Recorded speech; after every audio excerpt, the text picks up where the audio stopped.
waiting for the rest of the people to arrive, I'll go ahead and it's time that we can call the meeting to order.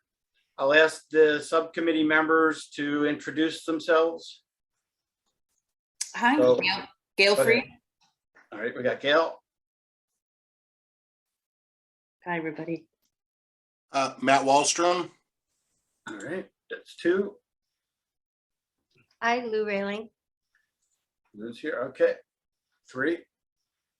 Mulaney. Tom, that's four. One more, we have our quorum. Oh, that's me. Good. So we have a quorum. We still have three members missing.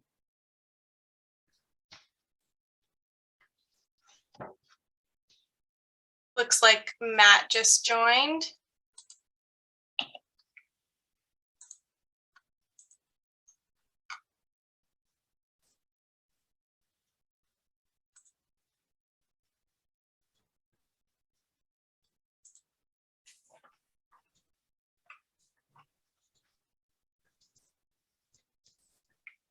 Right, Roy, should I share my screen and kick us off? Yeah, I think it's time, so we should go. All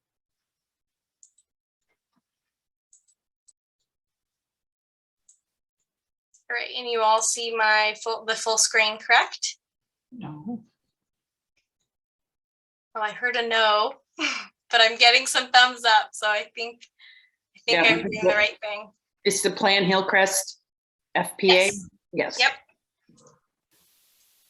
All right, well, good evening, everyone. For those of you who don't know me, I'm Shannon Mulderig. I'm a senior planner with the planning department and the project manager for the Hillcrest Focused Plan Amendment. And tonight's presentation is on land use and building form and builds off the last two meetings that we've had.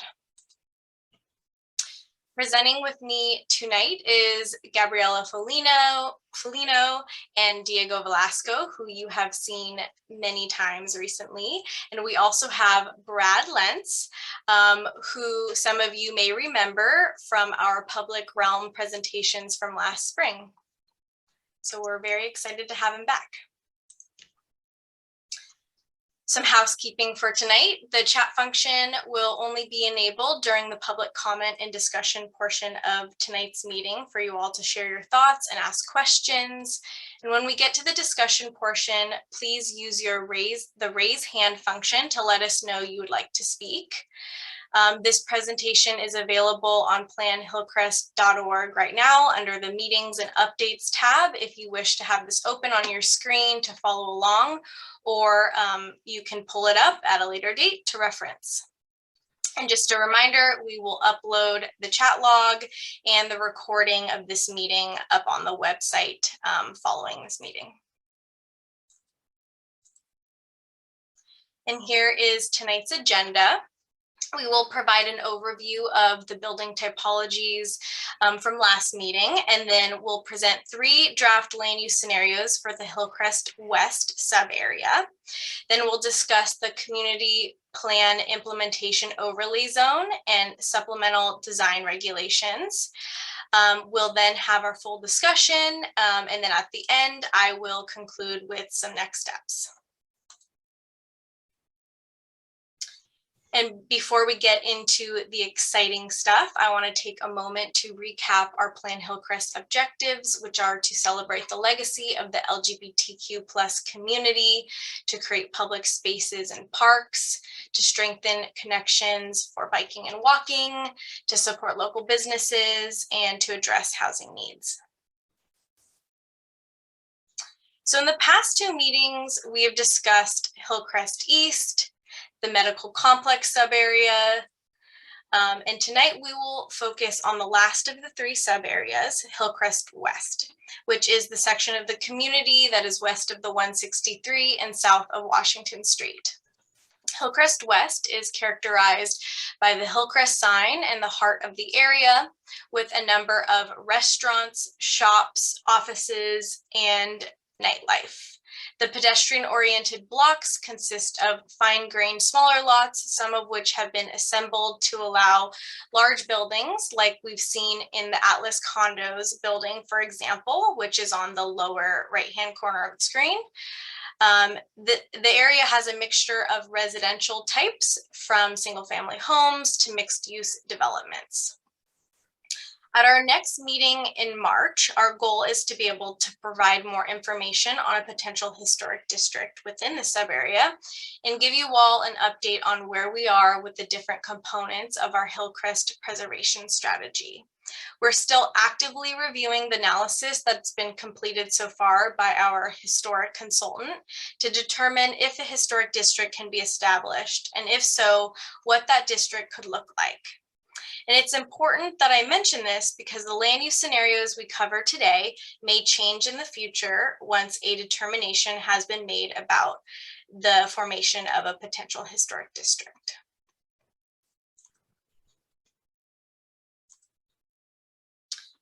And to preface our conversation on land use scenarios, I'll recap the building typologies that each of the colors on the map represent, so we know what kind of development we're talking about.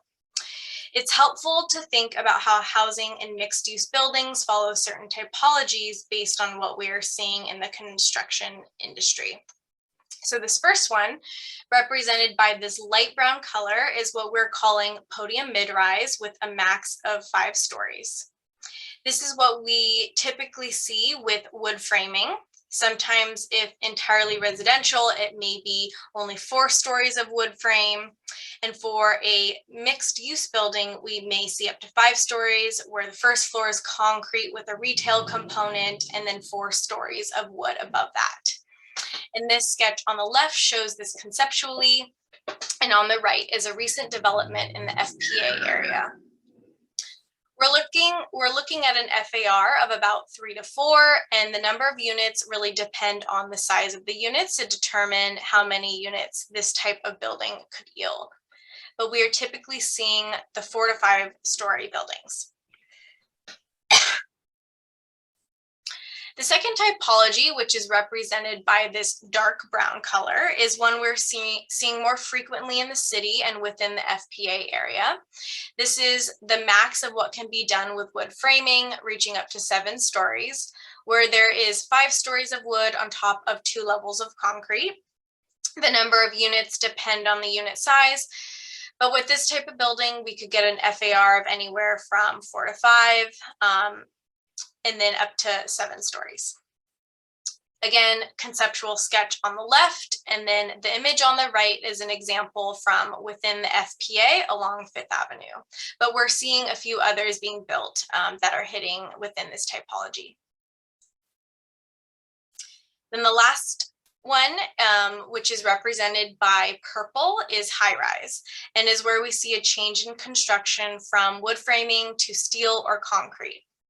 Looking at a bit larger sites, we could see buildings anywhere from 12 to up to 20 floors within a tower and an FAR of anywhere from 5 to 7.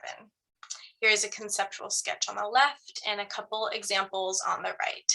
And to acknowledge a great comment we heard at the last meeting regarding new emerging construction technologies, as we continue to develop the most appropriate land uses, we'll keep in mind the building types that could exist in that 8 to 12 story range that are between the podium mid-rise and high-rise typologies. We don't want to rule out these story buildings, given that this plan will hopefully serve this community for the next 20 to 30 years. Now we can link these typologies to the colors on the map to evaluate 3 different land use scenarios. Keep in mind that the end result could be a 4th option that is a hybrid of these scenarios or a new option altogether. The first draft scenario focuses intensity within the Hillcrest core, where we see the largest retail concentration in Uptown. This scenario proposes high rise in the core around 5th Avenue to the 163, with Pennsylvania Avenue to the south. Then proposes the podium mid-rise up to 7 levels in the majority of the remaining area, with the exception of keeping the parcels near Florence Elementary School in light brown.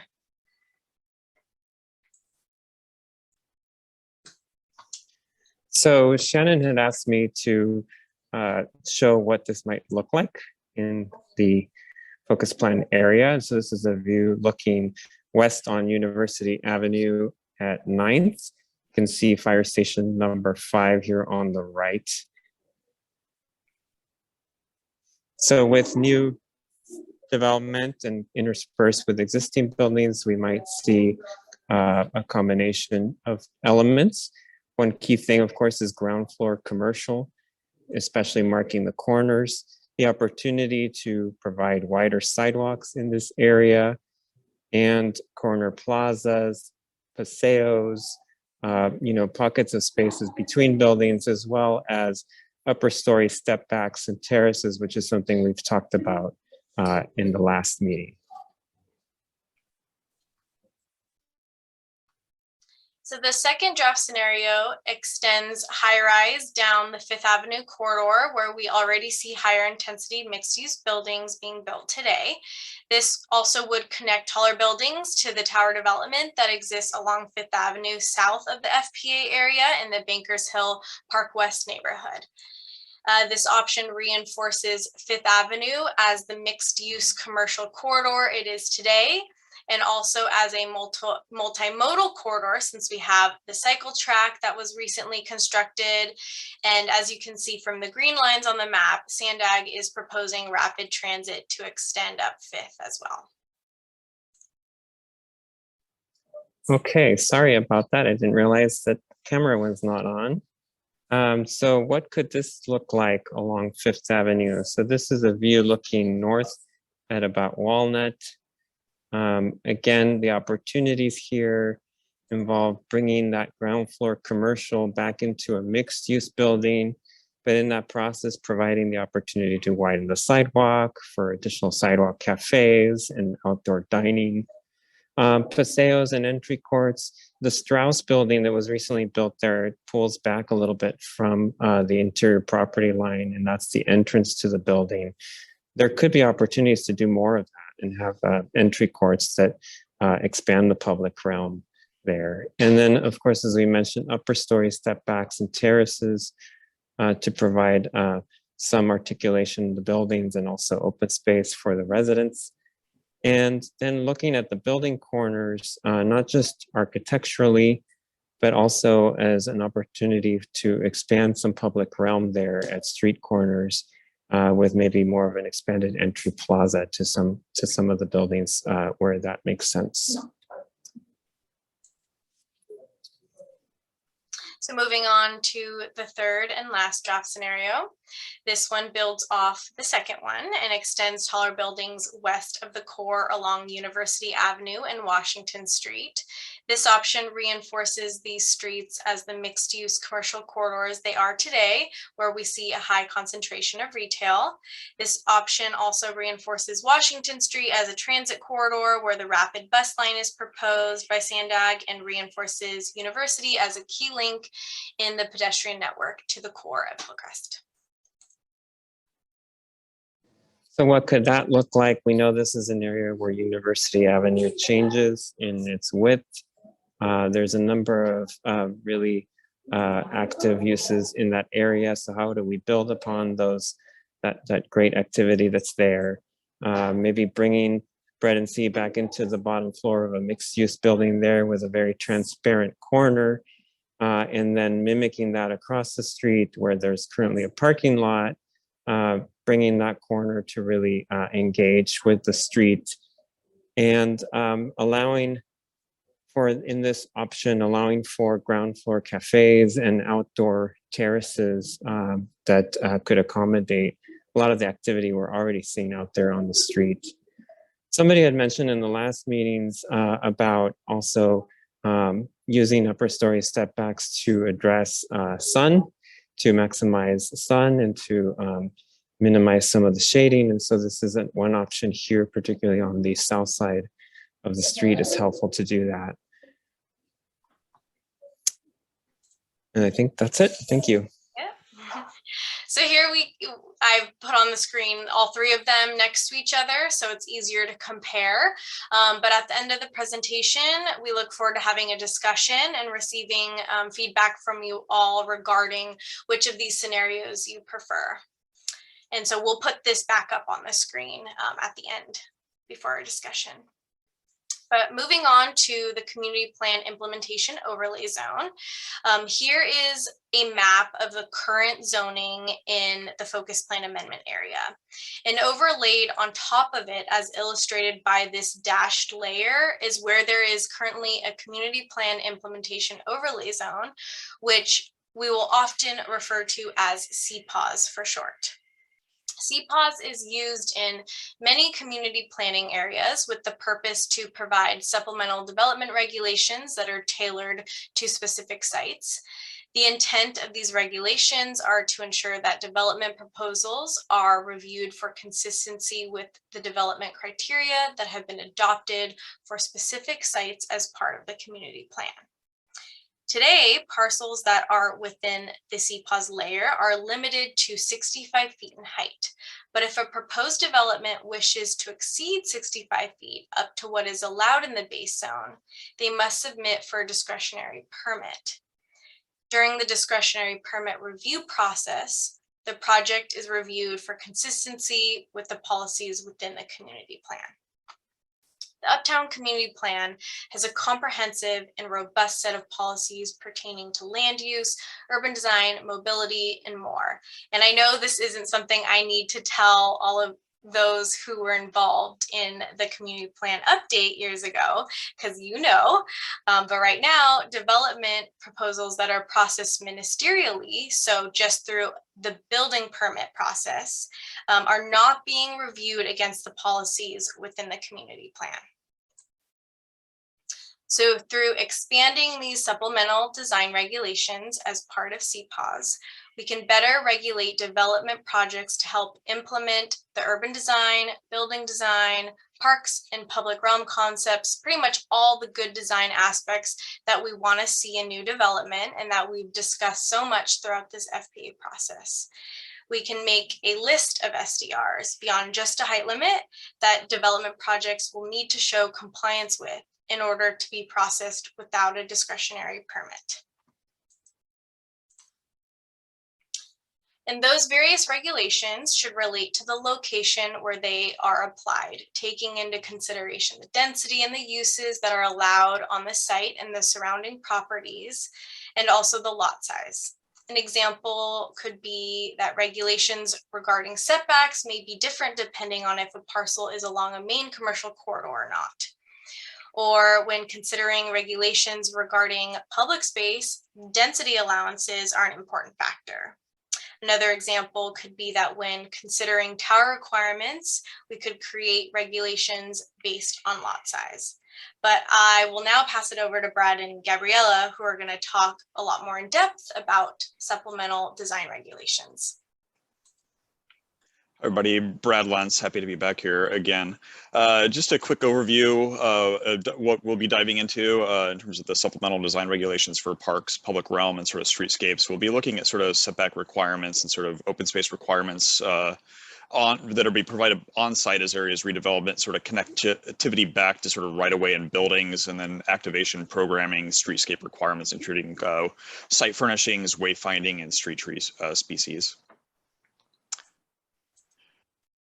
I know it's been about a year since we last sort of talked open space, so I just wanted to give kind of a brief overview of what we had kind of discussed last time, just as kind of a refresher before we sort of dive into this. So what we had looked at previously was sort of the sub-area park systems, looking at creating sort of a series of linear parks, pocket parks, looking at corner plazas, paseos, street closures, corner plazas, and the idea of these urban corridors and these linear park components. And these are just sort of the examples. We've updated these since with some of the feedback we've gotten, added additional areas, as well as sort of updated things to correspond with some of the renderings that you saw Diego present a little bit earlier. One of the other ideas that we were discussing last time were the idea of these urban corridors and linear parks. And it's really sort of utilizing areas where there's wider right of way to sort of create a broader public realm. And we've differentiated these primarily in sort of width of the actual right of way or the setback, but also the activity or use that could go within there. So the urban corridors are basically a widened sidewalk that are 15 feet minimum up to 25 feet and are primarily sort of include the furnishing zone, a throughway zone, and then a frontage zone, which would be kind of cafe seating areas. And could be expanded up to 25 feet to get additional sort of outdoor cafe areas. And you might see that from case to case.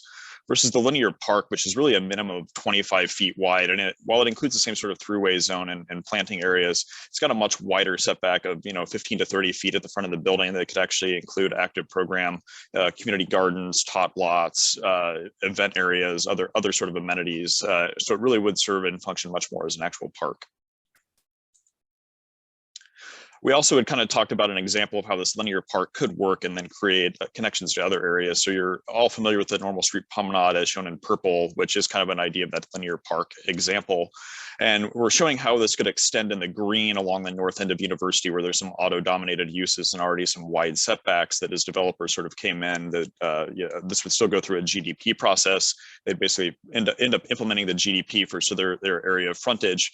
But then we also look at how this linear park could connect to sort of mini pocket parks or sort of a larger event plaza at Normal Street Promenade, and just an example of what that could look like in relationship to some of the buildings and that connectivity. To dive a little bit into the linear parks and urban corridors, we were showing the linear parks on Normal Street, the north end of University and kind of the eastern portion of the sub area, and then Washington Street as you move west. The urban corridors, which are the wider sidewalks, then are primarily on kind of the mixed use or retail streets throughout these areas. We're not saying that every street is going to end up being an urban corridor, just kind of given the proximity and widths, but trying to really highlight it to sort of these connective threads and tissues. One of the things that we were asked is sort of to evaluate is, how realistic kind of is this and what are some of the existing sort of setbacks from the building that exists out there today? We did kind of a deep dive into existing areas just to kind of evaluate that. So the area shown in blue actually hit the 15 feet that kind of would already create the urban corridor setback. The areas in yellow were roughly 10 to 15 feet. And I'd say a lot of these, kind of fall right in that like 13 or 13 and a half feet. So they're not too far off. So you can imagine that as areas redeveloped, even if it's set back an additional couple feet, it would be kind of a nice urban fabric and still create a strong seat wall with a little variation. And some of the areas around sort of Bread and Sea right there at like 5th and University, and the areas that Diego were showing in his rendering where the sidewalk actually does widen as you sort of cross 4th, you do see some areas that are 5 to 10 feet. So it really could potentially benefit from additional setbacks as you see some of those areas potentially redevelop. To talk a little bit about sort of the supplemental design regulations and how the CPAWS works on this, the things that we really start talking about is sort of making sure that you've got a mix of program to actually activate the spaces and sort of requirements for activation. The one thing that we're not really going to address is sort of what those actual activation pieces are. This will still go through the council policy that requires GDPs, and that'll actually be the elements that set the program for these dedicated open spaces. The CPAWS also sort of mandates building setbacks and open space, requires open space easements be provided on these public open spaces so that the park is maintained in perpetuity, and maintenance requirements.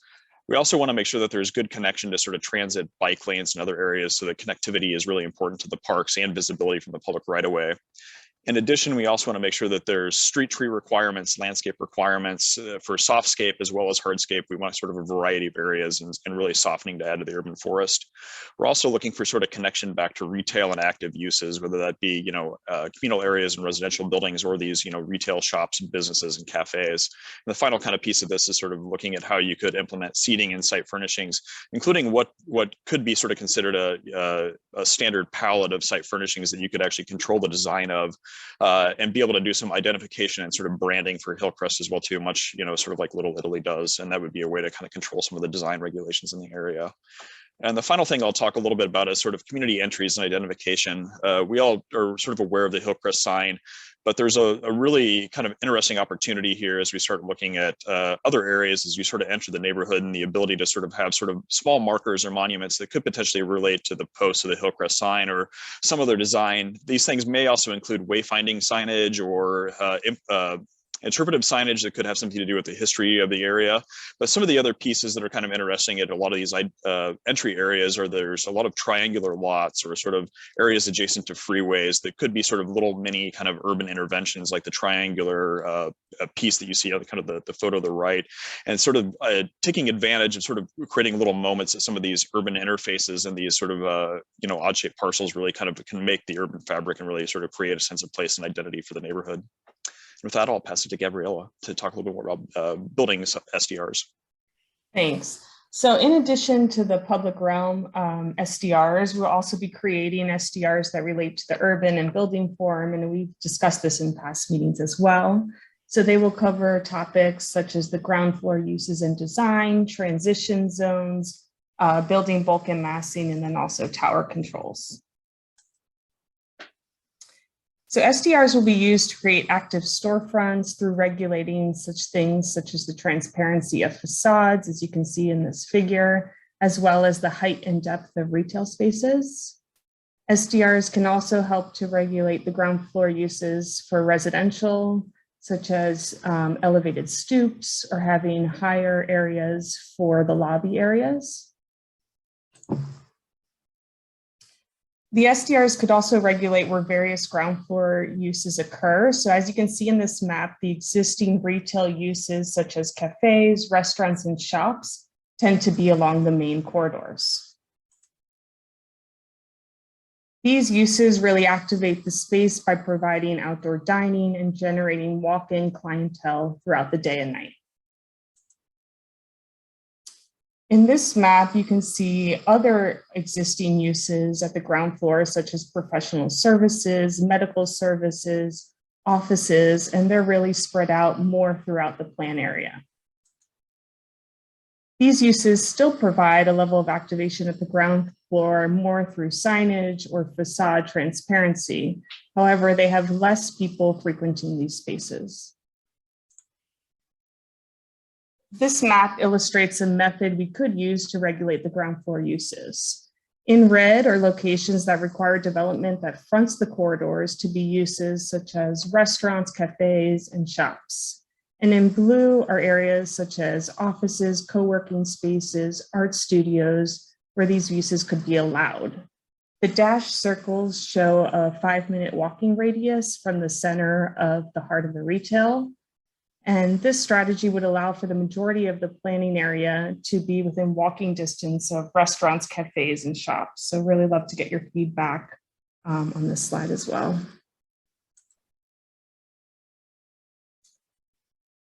So once we develop the preferred plan, we'll begin to determine where these transition zones could occur.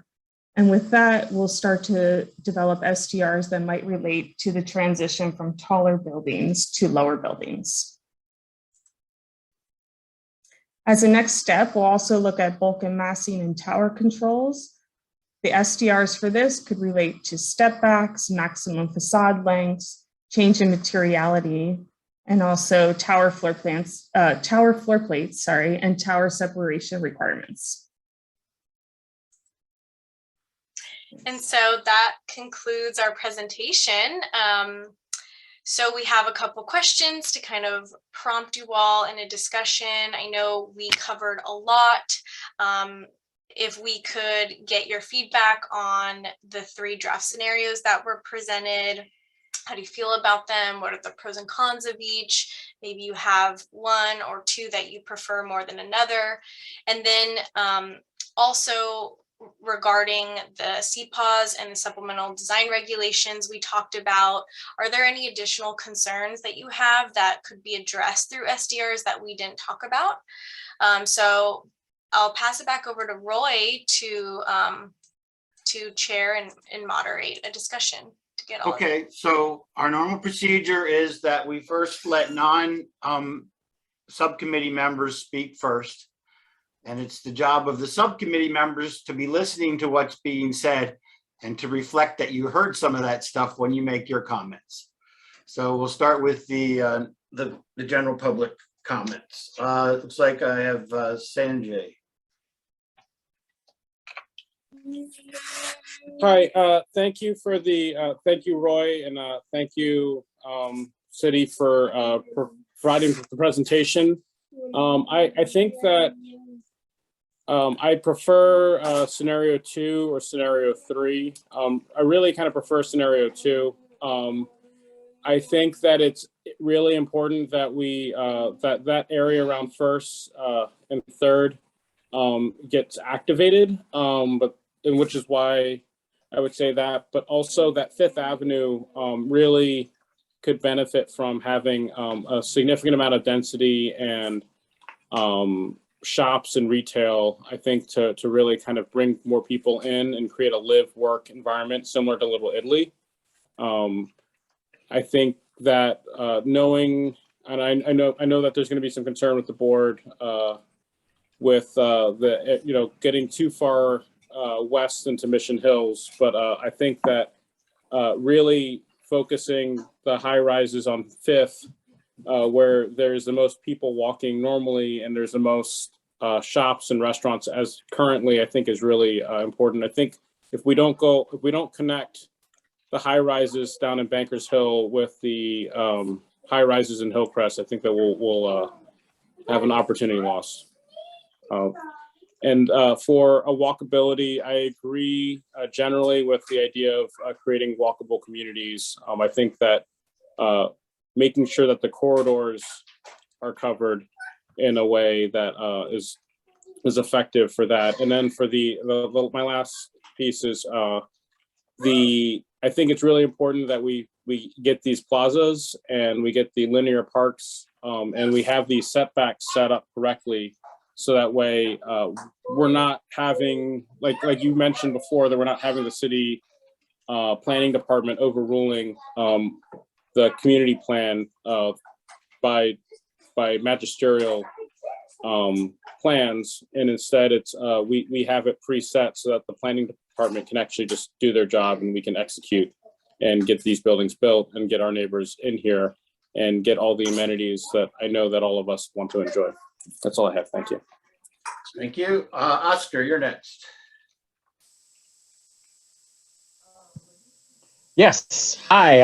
I'm very excited about the plan that you guys proposed. I saw the mock-ups and I think it's great. I think I'm definitely want to voice my support for scenario 3. I think it is important to get as much density as possible in the community. I think, hearing the concerns of other residents, it doesn't make sense to be building, off of Robinson. It doesn't make sense to be building off Goldfinch. I think we need to really capitalize on the idea of let's bring the density where the infrastructure is already available, where there's already makes sense to put it. And that's why I think scenario 3 is the best area where it condenses the density into an area that needs it. I think to Sanjay's comments of First and Third, that really does need to get activated again because there's not that much population. There's not that much engagement. If you put those higher buildings, especially those amazing corner plazas that you guys provided, and any opportunity split up to make sure that it is safe, walkable for people that are in different areas of their lives, I think it's very important. So thank you guys. I definitely want to vouch for scenario 3.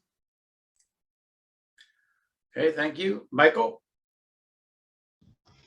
Hey, thank you. Great presentation. I think scenario 1 really misses the boat when it comes to connecting the parts of the neighborhood down into downtown. And so between scenario 2 and scenario 3, I think I'm leaning somewhere in the middle. I like the idea of activating Washington with higher buildings towards the east side of the area. But I think we need to think hard about transition as you approach Mission Hills.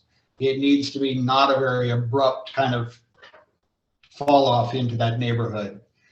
I like the diagram that talked about walkability from required retail, 5-minute walkability. Also, we need to think about bikeability and public transit, not just within the neighborhood, but between this neighborhood and others that surround it.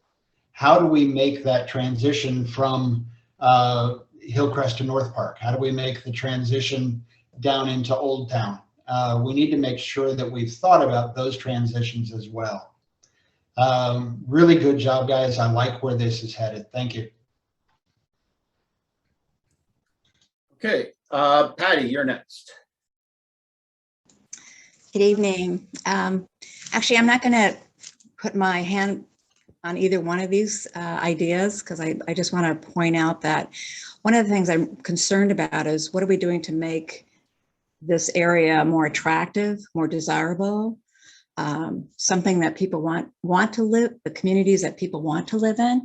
I was very fortunate. I grew up in the Colorado, Denver area, and Cherry Creek is a reminder of a community that has incorporated a lot of different density. And there's a great residential community, which is where I lived. I worked in a business in that area. I walked to my business, but I think we're kind of getting to this point, we're going extremist rather than, bring it down to something comfortable and attractive and desirable. And that's what Cherry Creek had done and has done. And there are artists there, there's galleries, there's libraries, there's, this great community that you feel that everybody gets out and talks to each other. Great parks, great landscaping. I think we're just getting too big too fast. That's what I'm fearing. And I know I really appreciate what you guys have done because I know this takes a lot of work. I'm not an architect, but I have worked with a lot of developers and builders in the past with some major projects and actually in downtown San Diego as well. So I know what it takes to put these kind of things together. But I think we need to kind of back it off a little bit and also think about what do we want to create for this area? How do we want to make it exciting, desirable, attractive, make it so that the people want to live here and that people can connect. I think that's missing right now. That's my fear. Thank you. Okay, thank you for comments. Margot. Yes, hello. I like very much what I'm seeing with the setbacks and the wide sidewalks.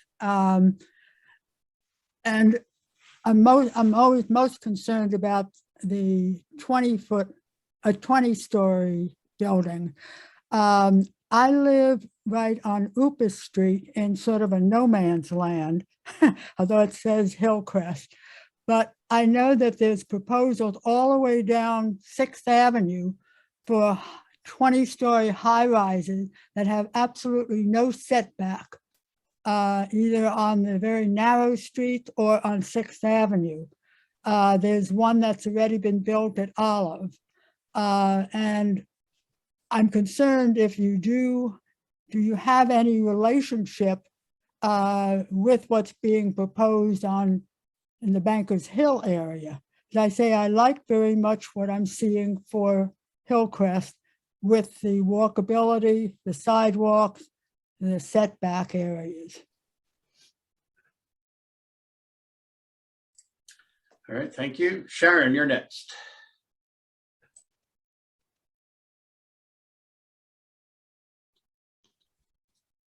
Hello. I like scenario 3 too. This is not a small little village. This is Uptown, and it's a downtown area. And the illustrations that you showed are lovely. And people who, it looked very desirable, and but nothing will be built there unless people actually want to live there. No developer will build anything unless they have customers. So people don't have to worry that we'll build something that we don't need. I do have concerns about setbacks, that it might lower the number of units that can be built. And I had questions on why we're concerned about sun, about allowing more sun, and then we say we want trees so we can have shade. I know there was a lot of concern 100 years ago about New York City having too much shade because it snows there. But this is a semi-arid area, and semi-arid and arid areas normally buildings provide shade. I would like the planners to explain that, what their thinking is. And I'd like to, I'm leery of saying exactly what usages should be in these buildings in the first floor, because we've seen just in the last few years how much society can change and what it needs. we have more people buying things online. Maybe we won't need as many retail stores unless we have enough customers there. So you're talking about a plan for the next 30 years. So we should allow flexibility, allow the area to change and adapt to society as society changes. Allow people to have outside restaurants if they need it. Thank you. All right, thanks, Sharon. Carol, you're next. Yes, I would like to know which scenario provides the most area for trees. And even though trees do provide shade, they provide other things. They sequester carbon. And that seems to be something we're very concerned about these days. And I had a question about one of the maps that was in the, it was not in the presentation, but it is online. And it's a map that shows the tree canopy. It doesn't give the year that the map was made. So it would be interesting to see those comparisons. We're supposed to have 35% canopy by 2035, and we can't even reach 14 or 15. The numbers were given for 2020, I believe, in the document that was online. So nothing is current, and nothing has been discussed about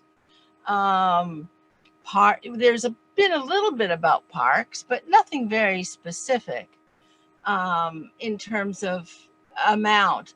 One of the charts shows that we have a 1% deficit in open space. So how is that going to be changed with any of these scenarios? So I just need more information about how much open space we're going to have and where it's going to come from and how it's going to be utilized. So those are my questions. Thank you. Thank you. Next is Matt Stewart.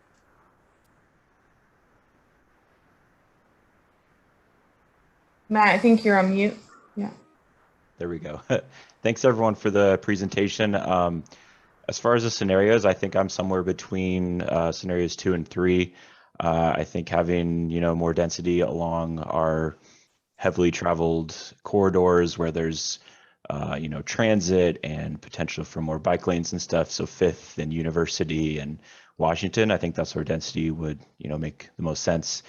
And then similar to another comment, I'm not sure about restricting business uses in certain areas and especially requiring, retail on the bottom floor in all new buildings, because there's a lot of businesses in Hillcrest already and a lot of them do turn over quickly. And until we have, the density to support all of our businesses, I think it's important to, be able to support who's already here. So thank you. Thanks. Paul, you're next. Yeah, thanks to the planning department and to the subcommittee for taking the time to put this all together. I would support the higher density options. I joined late, so I'm not sure if there's sort of a set number of units that we're trying to achieve in this area, based on the regional housing needs assessment. But, given the region's housing needs, I think we have to go with the higher density options. And I think if you have more areas where you can go taller, then in theory, that would provide more space to do more trees, if I understand correctly, because if you do sort of just all single story or 1 or 2 stories, but you need to have the same number of units, wouldn't you need to cover more ground with that lower density per acre, and therefore there'd be less room for trees? Unless the number of units is just some variable thing. And I think that's a really important part of these conversations. Otherwise, people who want to keep things the way they are will go for the lowest density option, and then people who are housing challenged or are struggling to survive, to live here, to afford living here, would go for the higher density options. So a little context I think would be useful. And last thing I'll say is that I was on the University Community Plan meeting the other night, and they actually did a survey of the community, and they got great demographic representation across renters, students, everyone in the community. And it was really remarkable to see the difference in opinion based on, say, age or whether you're a homeowner, because younger people and renters are really struggling to survive here. So please keep those folks in mind as you're putting these plans together. Thank you. Thanks, Paul. All right. Any other general public comment before we move to board comment? Seeing no more hands, I will close off the public comment and move to board comment. Who wants to speak? Lou, you're up first. Thanks, Roy, and thanks to the planning department for the work that they've done on this. I'm going to address the first couple of questions and then make offer a few other comments, if I might. How do we feel about the three land use scenarios, the pros and cons? Phil, once again, we've been put in this forced choice situation. We're being given three options. I would not support any of those options, but we said, which one do you like best? And then my experience with this committee is then they come back in a month or two and say, this is the one that people liked. And so I don't want to vote. I don't want to offer a preference because we're given three options, none of which I would support and favor. I do want to note that, and it's always this forced choice kind of thing, and then it's as if we actually supported something when we didn't have options available that we might actually support enthusiastically. I do want to note that when it comes to these high density areas, the purple areas and the dark brown areas, when you went over the slides that define those building typologies, the information was on the slides about the relative amount of parking to the number of units, but you didn't articulate that out loud, but it's worth taking a look at. We can all see the slideshow, I know, on the Plan Hillcrest site, which is great, that as the buildings get bigger, the percentage of parking places per person goes down, and we don't have a plan here for a parking structure the way they have in North Park, a public parking structure. We do have plans, and you could see some of that in one or two of the renderings. Plans have been advanced by this group before for getting rid of a lot of parking and also changing traffic patterns. And I think all of that is problematic for some of these higher density options. Also looking at the renderings, I did not find many of them welcoming or even familiar.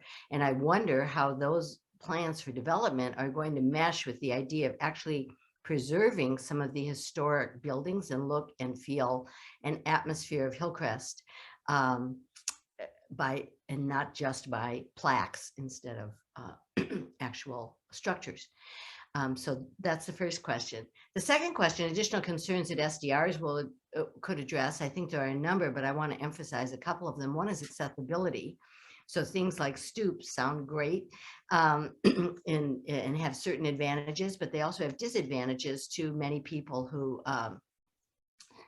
have disabilities. And I know everything has to be ADA designed, but I still think there are issues of access and even access to the public transportation stops from the rendering that you had that showed one of those stops. And then there's the whole issue of when and where there is parking, of bikeways and getting doored and pedestrians having to cross lines of traffic. So those are problematic, I think, and accessibility is one. The other is safety, especially safety at night. And I don't see how the SDRs are addressing those kind of concerns, which are so crucial in Hillcrest. A couple of other points I'd like to make, just seeing what you presented tonight. And one is that we have in green there, the Sandag proposed rapid transit, but we don't have any firmness on what Sandag will or will not do. And that's over I believe, at least a 5-year period. So I think it's problematic that we're assuming and making plans about rapid transit and public transportation that based on the history may not come except at such a great cost that the trade-offs, like with the blue line that costs 3 times as much as it should have and then doesn't go to the beach, that it may not have the effect on commuting that one would hope. And it's certainly not real, it's speculative. And as soon as you give developers permits, That's not speculative anymore. I also want to note that on this issue of telling, making rules about where there can be retail and of different types, where there have to be cafes and where the art galleries have to go. I find that highly problematic and impractical and possibly a disincentive for businesses.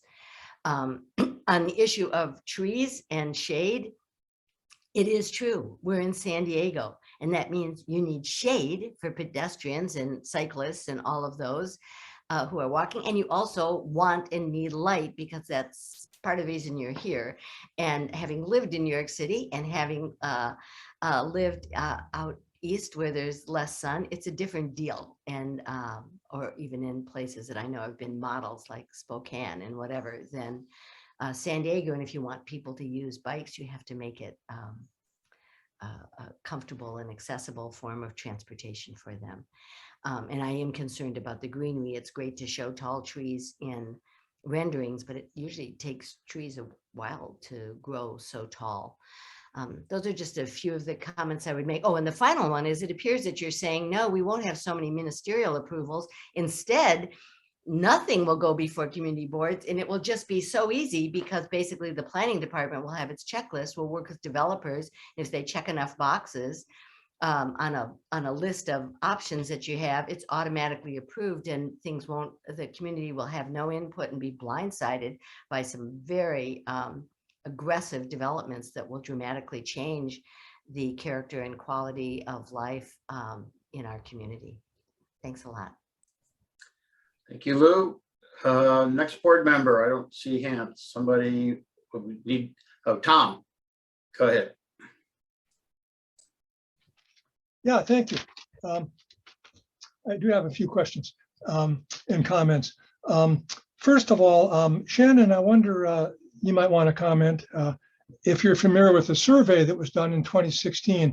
There was an urban planning professor, Ryan Eddings, and he kept hearing month after month about how much height people thought they could handle in Hillcrest.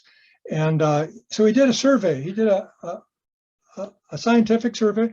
He did a random generation of addresses, mailed out several hundred postcards, and he compiled a report. And in his report, he found that the vast majority of the Hillcrest respondents would accept buildings either from 2 to 3 stories or 4 to 6 stories. So I think I should probably get a copy of that report to you and the rest of the group here. That would imply that that the majority of Hillcrest people want development 6 stories or less. So I would also like to ask for a scenario that encompasses that. And I think we can see why. Atlas Hillcrest is a big building. So everyone's probably familiar with that. 4th Avenue and Pennsylvania. It's 5 stories on one side and 6 on another. That's a huge increase in density.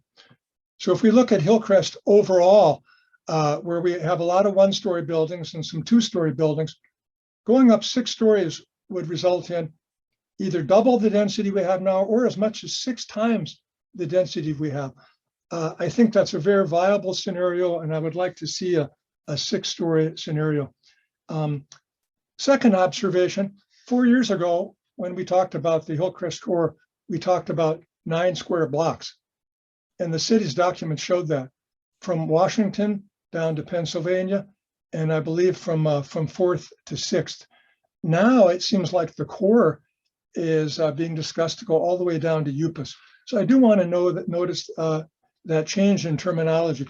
Mr. Wallstrom has done a study showing that the entire concept of replanning Hillcrest originally was for the core, and that was for the 9 blocks. So we definitely want to, at some point, understand more about how we went from 9 square blocks to all of Hillcrest and even part of University Heights. And then my last question, Shannon, if you could comment, do you feel that the planning department, in obtaining a grant from California, do you feel the planning department has made a commitment that all the density we're adding will be ministerial? And I believe that that Lou Rayling's comment. So we would like to know if all the density we're seeing now is intended to be ministerial. Thank you. All right, thanks, Tom. Brer, you're next.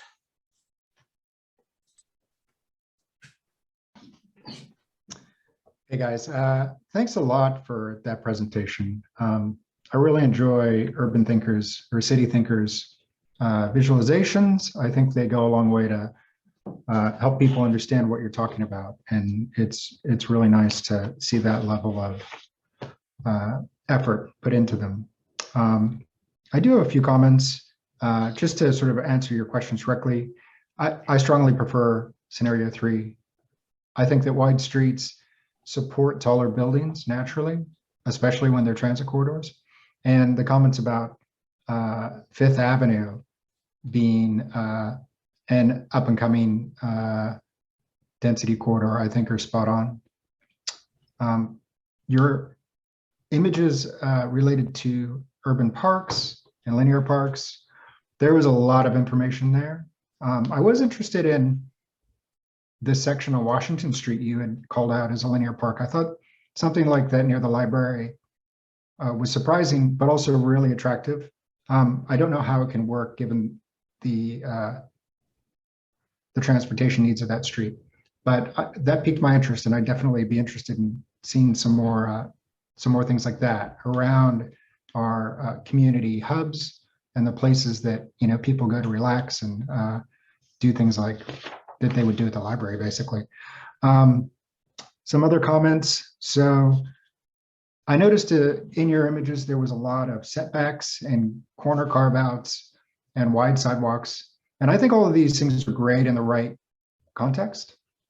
I do also, however, think that certain streets like having buildings close to the road and less setback, and some variation is important in a city, I think, to keep it interesting.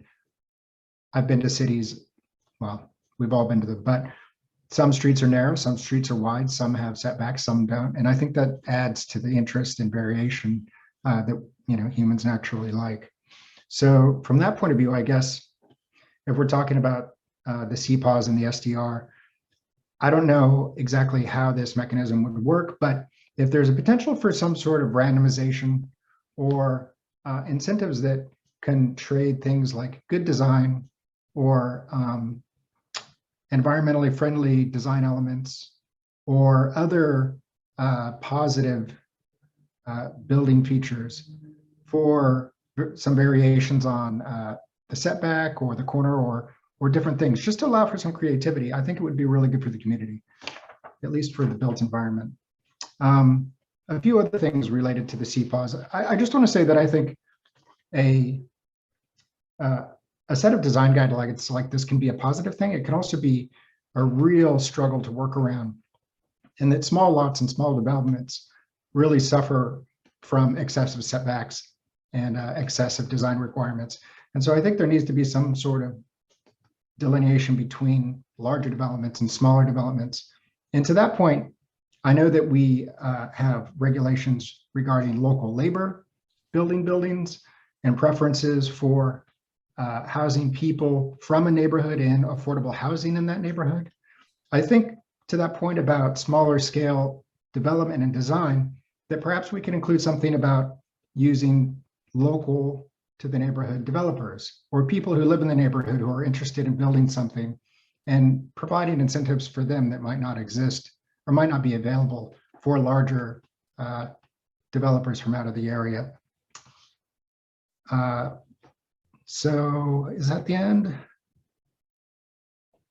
I'll stop there, but that kind of sums it up. Thanks again for the presentation. It was great. Thanks, Brer. Matt Medeiros.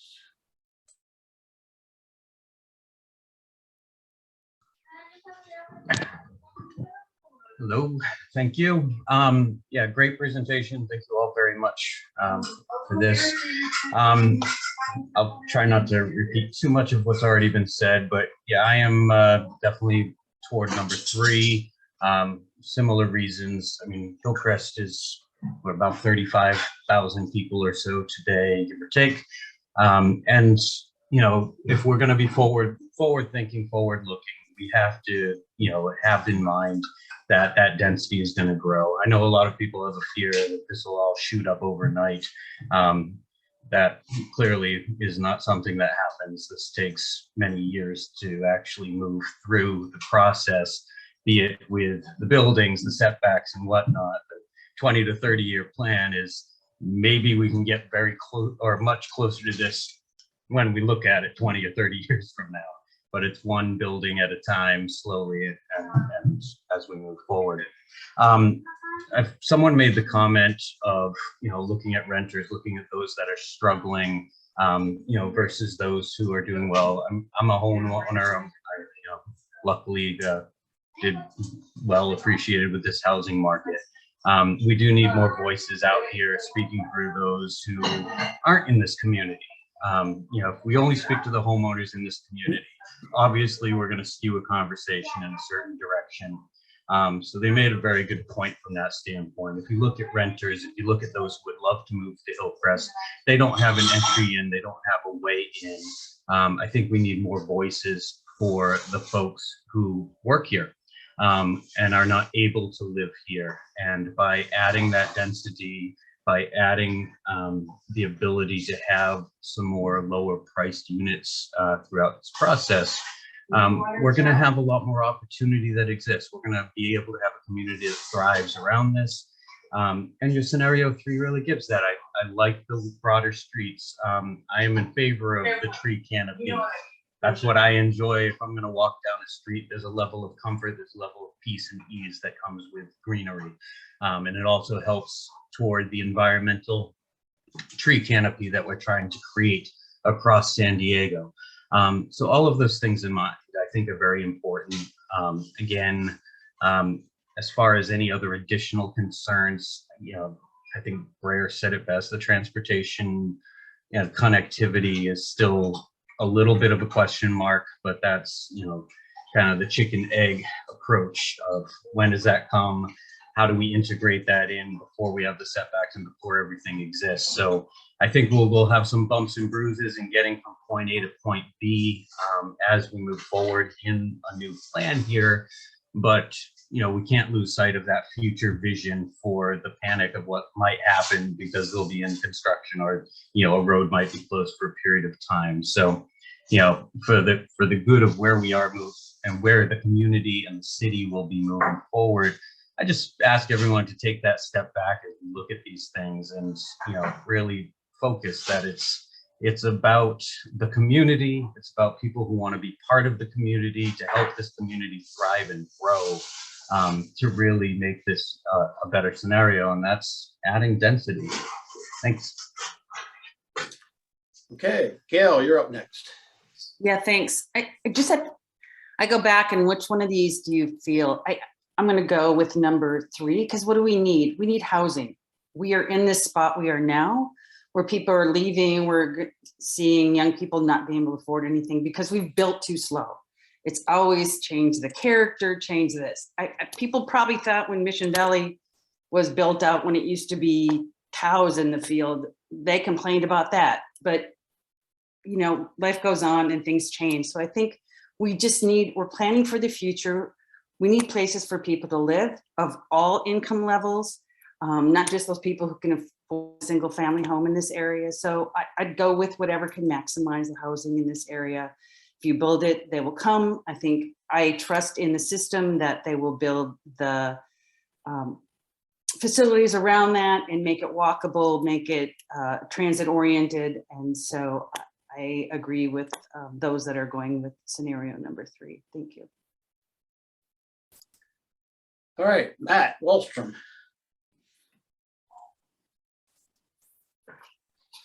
Yes, hi, good evening. Thank you, presenters. I have one statement and then 4 questions that I would really like the answer to. One, the statement, I just want to second wanting answers to the question that Lou asked, especially regarding historic preservation and the allowance of development reliant on transit that is speculative. This is important, especially given how much already planned transit infrastructure remains either underfunded or unfunded completely. The 4 questions I have for the city and the presenters are as follows. Specifically for the city, Shannon, the CPAS currently does not have a design component. Since this process started 2 years ago, I've been asking about this. Will this FPA attempt to write that into it, or has there been any movement on that at all? The second, regarding the parks SDRs, again, I have to mention the Atlas building, which was the prototype of this, which required permanent maintenance of the drinking fountains and benches at the southeast corner of Robinson and 4th, in exchange for waivers granted for setbacks, height, and stepbacks. Exactly what we're talking about here. But they took it out just because they didn't want to maintain it as they were required to.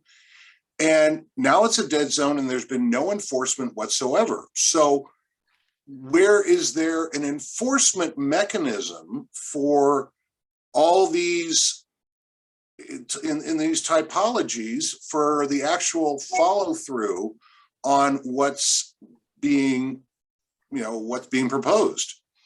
The third point, if you could go back to slide 30, I think it's slide 30, just briefly.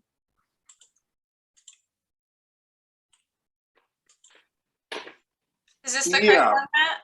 Yeah, exactly. Thank you. Yeah.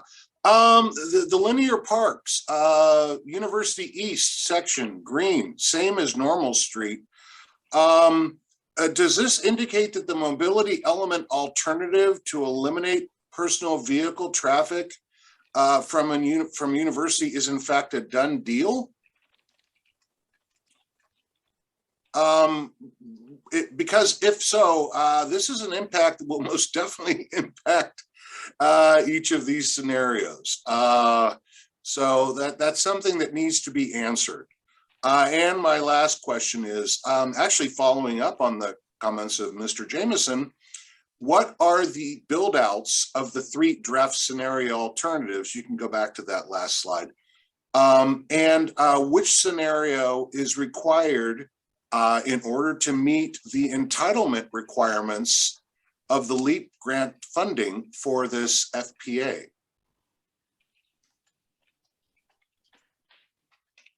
That's it. Okay, thanks, Matt. Thank you. Any other subcommittee members? I don't see it. I guess it's my turn. My biggest concern with supporting this density is, again, the transportation element. It's the mobility plan. I understand that it's all going to be mass transit and we're going to have very limited use of cars. I also understand that a certain percentage of the trips would still be in the car. Only a certain percentage can get on the bike, even making the best consumptions. I'm not worried about movements north and south where we have multiple streets. I'm worried about east and west. You have 3 options. University is going to lose 50% of its capacity for vehicle traffic, or 100% of its capacity, depending on whether you choose options 1 or 2 or 3 of your transportation plan that you submitted. The diagrams and the beautiful pictures that were shown don't show any of that mass transit. And if it did, it would look a lot more like C Street downtown than it would the diagrams that were presented. I am very concerned. University is not the same width almost anywhere along it. And the diagrams that were presented show it at the widest. And so I just don't know how all this stuff fits into a nice picture that we're seeing. So, well, I would support more density. It's really being squeezed out by a lack of a good transportation plan. A trolley line that you still have drawn on 5th Street and you're telling us that's going to be on 6th Street. That trolley line really doesn't work because we have a bunch of buses that go up and down University all day long. And they all would go a different direction when they hit 5th or 6th Street and Park Boulevard. And the idea that people would take a bus and then transfer to the trolley for 3-6 blocks and then take another bus off of that is almost ridiculous. So the transportation plan, since it doesn't work, it can't support this density, and that's my basic issue with these densities. So I'll stop there. There were a lot of questions. I'll give the city planners a chance to respond to all of those. Thanks.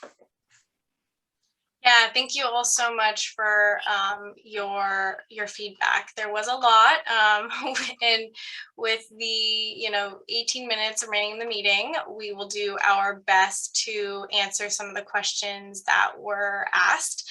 And like always, if we don't answer one of your questions, you have my email. I can also put it in the chat before the meeting ends. Please email me any of your questions and I'd be happy to get back to you. So I will try and answer one of Carol's questions about, not seeing more detail about the amount of parks. I will mention that, as a city, and especially in urban areas like Hillcrest, we are moving away from a park acreage requirement that's based on population and moving more towards promoting unique public space and open space opportunities like the ones we discussed in the meeting, like pocket parks and plazas and linear parks. And also specifically for Hillcrest, how can we maximize connections and pedestrian connections to connect residents to Balboa Park, which is a huge, large park opportunity for this neighborhood. Lou, you had a lot of great feedback. Thank you so much. Some of the things I wrote down or that I want to address, you mentioned safety, which is such a valid question. One of the things that is important about, activating through use and also through design, because I did hear a lot of you mention how you are concerned about putting too strict of regulations on the type of uses. And that's a great point that we'll definitely consider. But yeah, for safety, I think activating spaces through use and design and bringing more eyes on the street can really help to bring safety to an area, and also safety for pedestrians and cyclists with more multimodal improvements to areas.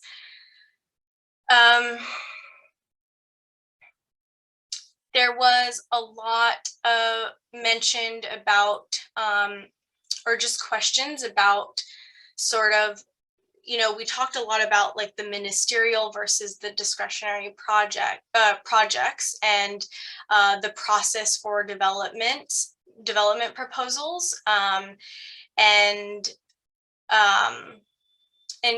relating into, I think this was Tom's comment, about, the CPAWs. I think there's a big opportunity in expanding those supplemental development regulations as part of the CPAWs to require good design through development proposals. And the reality is that, right now, a lot of these projects aren't able to implement the good design policies that are in the community plan. And so if we can expand CPAWS regulations, we can better implement all these really great ideas that we've been talking about. And Tom, also, you mentioned that that survey that was done. Please feel free to email that to me. I'd love to review it. So I do want to give some time also for the other speakers today to answer any of the questions that came up that are kind of in their purview.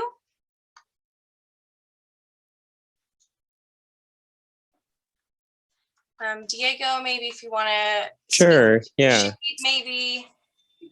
Yeah, I could probably address a question about the sun access. Why do we consider that, and how does that relate to shade that's provided by trees?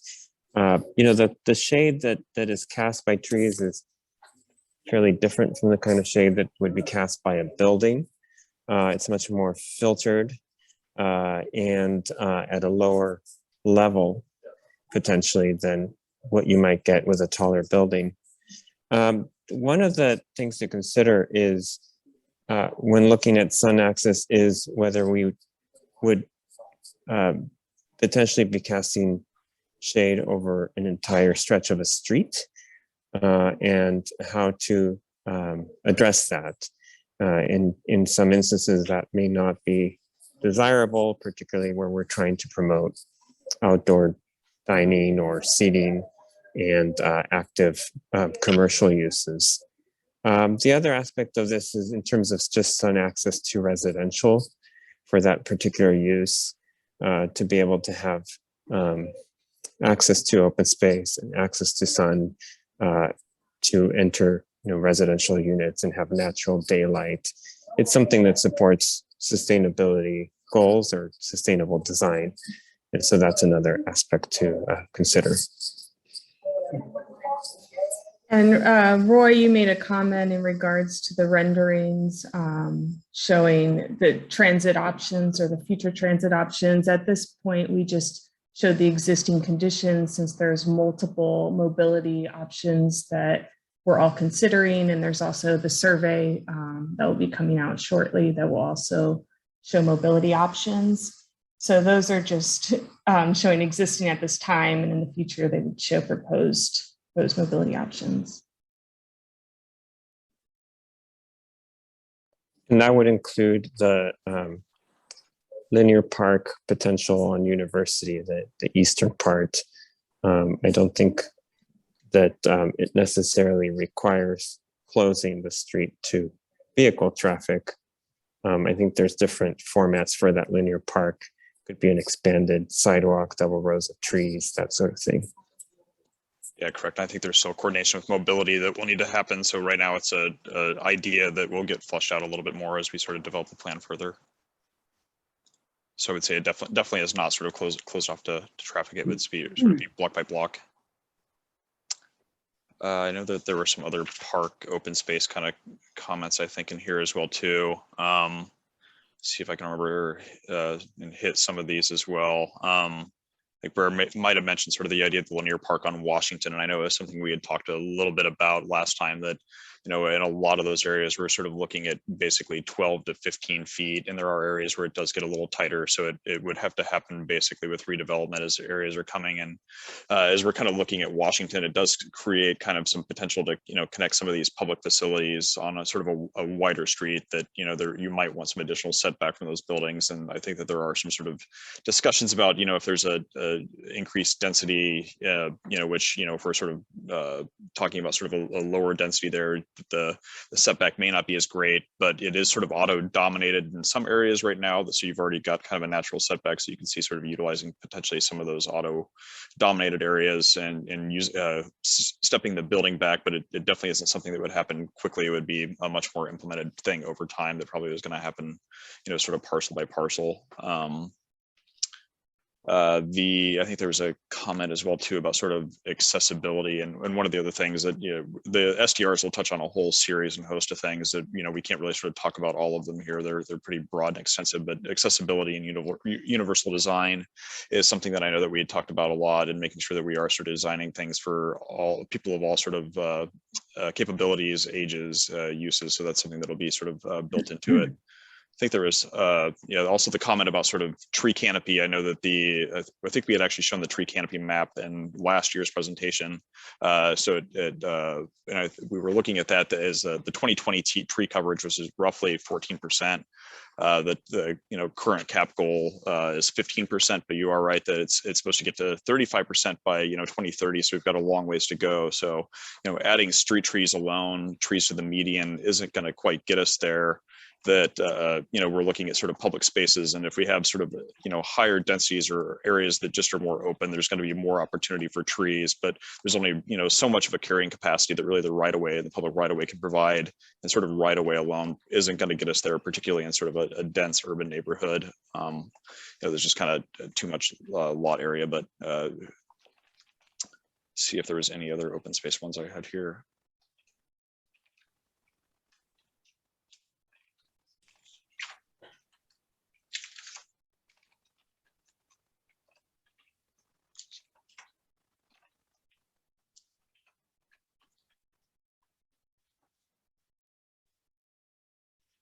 Oh, could somebody address the enforcement, how these SDRs are enforced? Is this, what's the review process? Yeah, so the SDRs would essentially be added as part of all development project review. So when a development gets proposed, just like zoning regulations, these would just be added. That would be specific to areas within the FPA. And, you know, if there happened to be a discrepancy between the code and SDR, an SDR would prevail. But it's like the zoning, it's not, it doesn't put it to a review process. Is that correct or not? I mean, it can, like the way that it's working today. So if a project doesn't comply with all of them, then a project would be required to be a discretionary permit. Thanks.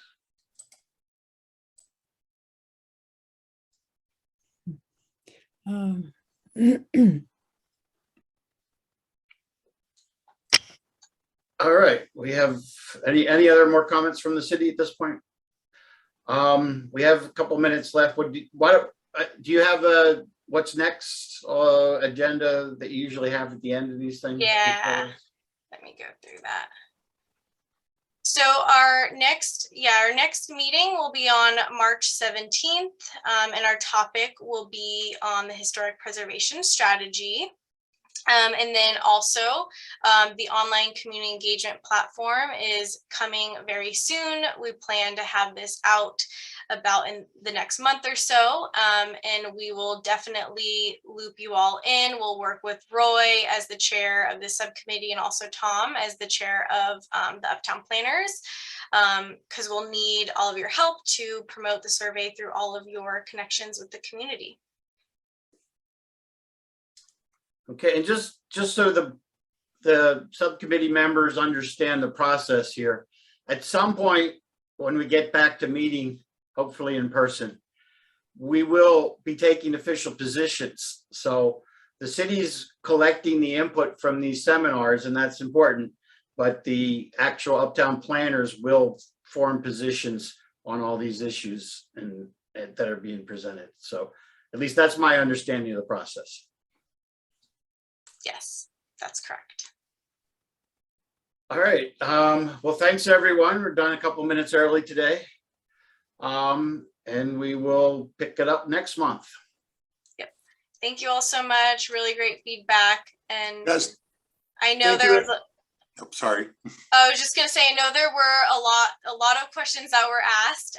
So please feel free to email me directly so we can answer any, loose ends. Thank you. Have a good night. Thanks, everyone. Thank you, everyone.